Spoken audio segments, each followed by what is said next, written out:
We need to talk about race. Why are people protesting? Why are people angry? Slavery ended 150 years ago. The civil rights movement was 60 years ago. Racial discrimination is illegal now. Heck, we even had a black president. So why are people still upset? We're going to go through history and we're going to look at some data, and we're going to go quickly so this video doesn't get too long. So, hang on. These are two households in America. One is black, the other is white. Today, the average black household has 60% of the income of the average white household, but only 1/10 of the household wealth. Why does that matter? Well, household wealth helps send kids to school, helps launch small businesses, stabilizes loss of income, and helps families survive catastrophic events like divorce or unemployment.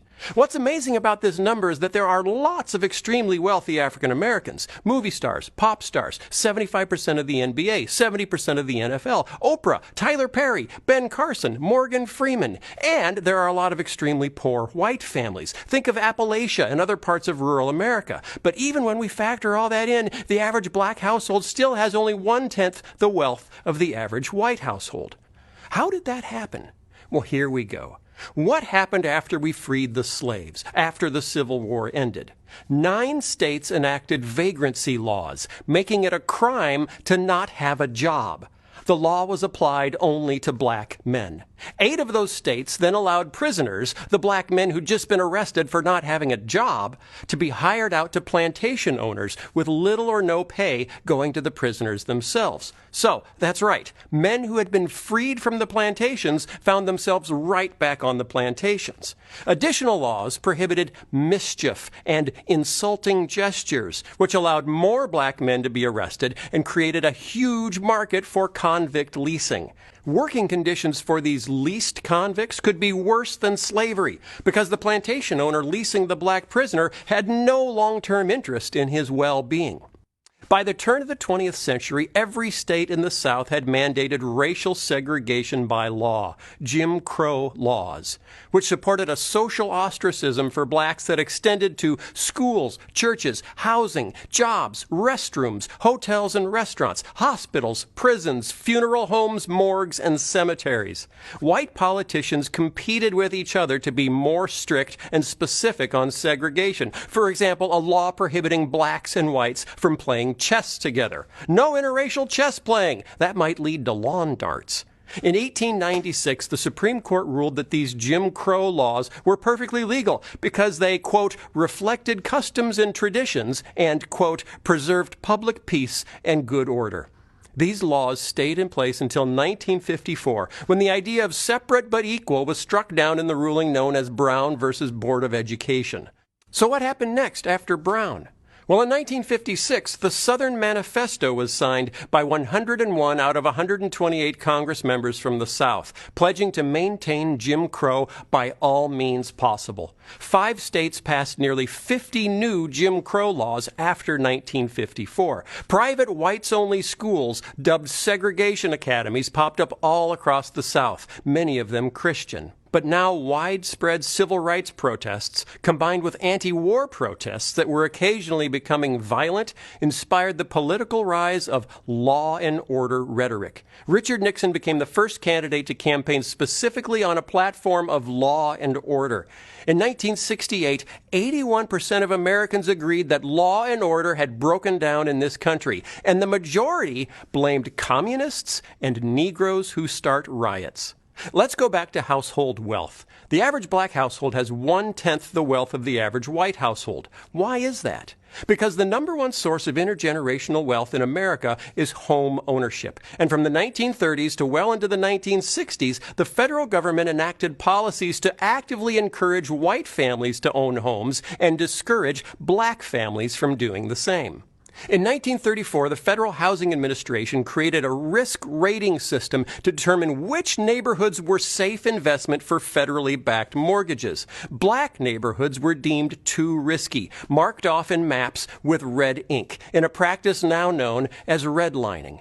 After World War II, a boom of new suburban housing was built all over the country, much of it restricted by deed to whites only. In 1948, 40% of new housing developments in Minneapolis, for example, had covenants prohibiting purchase by African Americans. So blacks couldn't live in white neighborhoods and couldn't get federally insured loans for black neighborhoods. Until 1950, the Realtors Code of Ethics specifically prohibited selling a house in a white neighborhood to a non-white family. You could lose your realtor's license if you helped a black family buy a home in a white neighborhood.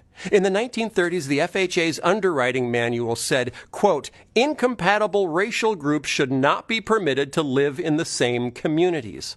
The FHA went on to recommend that highways would be a great way to separate black neighborhoods from white neighborhoods. The FHA funded huge white-only suburban housing developments, leaving blacks behind in inner cities.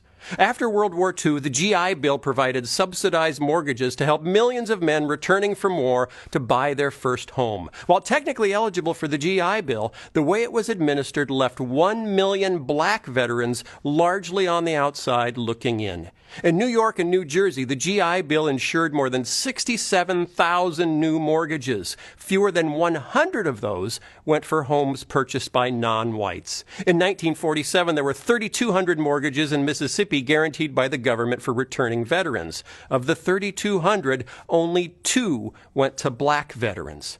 As a result, white families after the war were able to build home equity, growing wealth for retirement, inheritance, and college education for their kids. One historian has stated that there was no greater instrument for widening an already huge racial gap in post-war America than the GI Bill. And then came the war on drugs. Inner-city blacks were extremely vulnerable economically. The overwhelming majority of African Americans in 1970 lacked college degrees and had grown up in fully segregated schools. In the second half of the 20th century, factories and manufacturing jobs moved to the suburbs. Black workers struggled to follow the jobs. They couldn't live in many of the new suburban developments. And as late as 1970, only 28% of black fathers had access to a car. When a white man in Cicero, Illinois, just outside Chicago, sublet an apartment to a black family, the white community rioted, setting fire to the apartment building and smashing windows until the National Guard had to intervene. The result of all of this: in 1970, 70% of African American men had good blue-collar jobs. By 1987, only 28% did. As unemployment skyrocketed in African American communities, so did drug use. As drug use increased, so did crime. A dynamic today that we see playing out in white rural communities hit hard by unemployment and opioid addiction. Throughout the 1970s, white America became increasingly concerned by images of black violence shown on TV and in magazines. Drugs were the problem. Drug dealers and drug users were the enemy. So we decided to treat the drug epidemic not as a health crisis, but as a crisis of criminality, and we militarized our response. During the Reagan-Bush years from 1981 to 1991, how we invested money in anti-drug allocation completely changed. The anti-drug budget for the Department of Defense went from $33 million in 1981 to more than $1 billion in 1991. The Drug Enforcement Agency's budget to fight criminality and drug use went from $86 million to more than $1 billion. Then we came to the 1986 Anti-Drug Abuse Act, which carried mandatory minimum sentences, much harsher for the distribution of crack cocaine, which was associated with blacks, than powder cocaine, which was associated with whites. Mandated evictions from public housing for any tenant who permitted drug-related criminal activity to occur on or near premises. It eliminated many government benefits, including student loans, for anyone convicted of a drug crime. The 1988 revision set a 5-year minimum sentence for possessing any amount of crack cocaine, even if there was no intent to distribute. Previously, it had been a 1-year maximum sentence for possessing any amount of any drug without the intent to distribute. Now, it might seem like we're picking on Republicans, so now it's time to pick on some Democrats. During the Clinton presidency, the funding for public housing was cut by $17 billion. At the same time, the funding for prisons increased by $19 billion. The number of Americans imprisoned for drug crimes exploded. In 1980, there were 41,000 Americans imprisoned for drug crimes. Today, there are more than 500,000, more than the entire 1980 prison population. Most arrests are for possession. In 2005, 80% of the arrests were for possessing drugs, not selling drugs. In a bizarre twist, we also militarized our police forces. Between 1997 and 1999, the Pentagon handled 3.4 million orders for military equipment from more than 11,000 police agencies, including 253 aircraft, including Black Hawk and Huey helicopters, 7,800 M16 rifles, 181 grenade launchers for the police, 8,000 bulletproof helmets, 1,200 night vision goggles.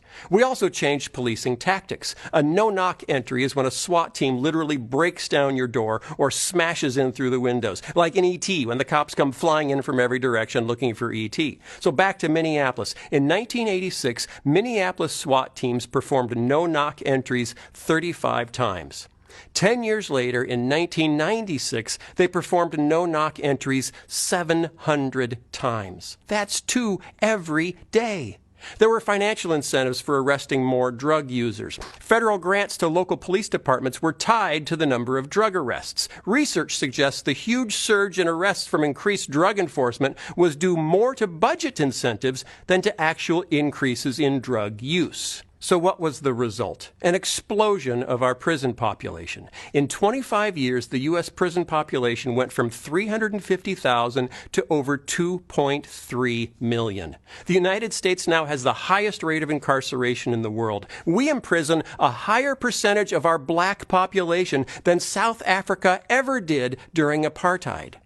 Data shows that the increased prison population was driven primarily by changes in sentencing policy. There was no visible connection between higher incarceration rates and higher violent crime rates. If you are a drug felon, you are barred from public housing. You are ineligible for food stamps. You're forced to check the box on employment applications marking yourself as a convicted felon. A criminal record has been shown to reduce the likelihood of getting a callback or job offer by as much as 50%. The negative impact of a criminal record for an African American job applicant is twice as large as for a white applicant. In 2006, 1 in 106 white men was behind bars. For black men, it was 1 in 14. For black men between the age of 20 and 35, the age where families are built, it's 1 in 9. Overall, African Americans and white Americans use drugs at roughly the same rate, but the imprisonment rate of African Americans for drug charges is almost 6 times that of whites. It may be true that there isn't explicit racism in our legal system anymore, but it doesn't mean justice is blind. A law in Georgia permitted prosecutors to seek life imprisonment for a second drug offense. Over the period of the study, this law was used against 1% of white second-time offenders and 16% of black second-time offenders. As a result, 98% of prisoners serving life sentences under this law were black. Study: African American youth in the U.S. make up 16% of all youth, but 28% of all juvenile arrests, 35% of youth sent to adult court instead of juvenile court, and 58% of youth admitted to adult state prison. Study: blacks on the New Jersey Turnpike make up 15% of all drivers, but 42% of all stops by police and 73% of all arrests. Among all drivers stopped, white drivers were 2 times more likely than black drivers to be carrying drugs. Study: Volusia County, Florida. 5% of drivers were black or Latino, but 80% of drivers stopped were black or Latino. Study: Oakland, California. Black drivers are twice as likely as white drivers to be stopped and 3 times more likely to be searched. In Minneapolis, Philando Castile had been pulled over 49 times in 13 years, mostly for minor infractions. The 49th time he was pulled over, he was shot by the officer while sitting inside his car. He'd been pulled over for a broken taillight. Chuck Colson's organization, Prison Fellowship, recently organized a manifesto that was signed by evangelical leaders asserting that our over-reliance on incarceration fails to make us safer or restore the people and communities who have been harmed. Unconscious bias seeps into schools, too, as white teachers often assume black students are less intelligent than they actually are. A gifted student usually has to be recommended by a teacher to move to a gifted track. When a teacher is black, an equally gifted white and black student have comparable chances of being recommended. When the teacher is white, the black student's odds of being recommended are cut in half. Are white teachers racist? No. Are they affected by bias? Yes. And it affects black students every day. So where are we? The average black household has 1/10 the wealth of the average white household. This didn't happen by accident. It happened by policy. We, the majority culture, told them where they could live and where they couldn't. Then we moved most of the jobs to the places we told them they couldn't live. When the predictable explosion of unemployment and poverty resulted in a predictable increase in drug use and crime, we criminalized the problem. We built $19 billion of new jails and sold grenade launchers to the police. As a result, a white boy born in America today has a 1 in 23 chance of going to prison in his lifetime. For a black boy, it's 1 in 4. And that is why people are angry. Many people care deeply about these issues. Many have suggested solutions. Some of those have been tested, with results ranging from moderate success to abject failure. I'm not here to tell you what the right solutions are, because I don't know. I'm just here to ask you to do one thing. It is the thing that begins every journey to a solution for every problem. What am I asking you to do? Care.